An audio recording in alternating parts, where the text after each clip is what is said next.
Every day, millions of people travel the same roads, turn the same steering wheels, and trust the same laws of motion. Yet there is one silent rule that divides the world in two. In some countries, drivers stay left. In others, they stay right. And the reason why begins long before cars ever existed. Long ago, before engines and asphalt, the world moved on foot, on horseback, with swords at the hip. Most people were right-handed, and that mattered more than you think. Travelers naturally kept to the left side of narrow roads. Why? Because if a stranger approached, your sword hand, the right hand, was closer to them. It was safer, faster, instinctive. For centuries, this became the unwritten rule across Europe. Left was normal. England embraced this rule deeply. In 1773, long before cars, Britain passed laws requiring traffic on London Bridge to keep left, not for convenience, but to prevent chaos. This habit became tradition, and tradition became law. When the British Empire expanded across the world, it carried this rule with it. India, Australia, Japan, South Africa, drive on the left, because Britain did. But across the ocean, history took a sharp turn. In early America, roads were wide and rough. Freight was moved using large wagons pulled by multiple horses. The driver didn't sit inside the wagon.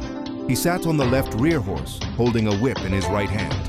From that position, it made sense to keep right, so the driver could see oncoming traffic clearly and avoid collisions. Over time, right-side travel became practical. Natural, normal. Then came Napoleon Bonaparte, a man who changed Europe, and the road beneath it. Napoleon was left-handed, and unlike kings before him, he rejected old traditions. As he conquered Europe, he imposed right-side driving wherever his armies marched. Not for safety, not for science, but for control. To break the past and unify his empire. Countries under Napoleon switched to the right. Others resisted, and the divide was born. When cars finally arrived in the late 1800s, the damage, or destiny, was already done. Road systems followed habit. Habit followed law. Law followed history. Britain stayed left. America stayed right, not because one was correct, but because neither wanted to change. Interestingly, early American cars were built with steering wheels on the right side, so drivers could judge the edge of the road better. Later, Henry Ford standardized left-side steering, reinforcing right-side driving forever. Once infrastructure is built, there is no turning back. Today, about 35% of the world drives on the left. The rest drives on the right, not because of logic, but because of swords, horses, empires, and pride.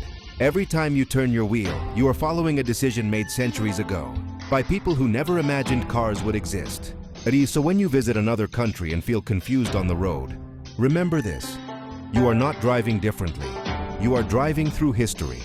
And history, once written, always stays in its lane.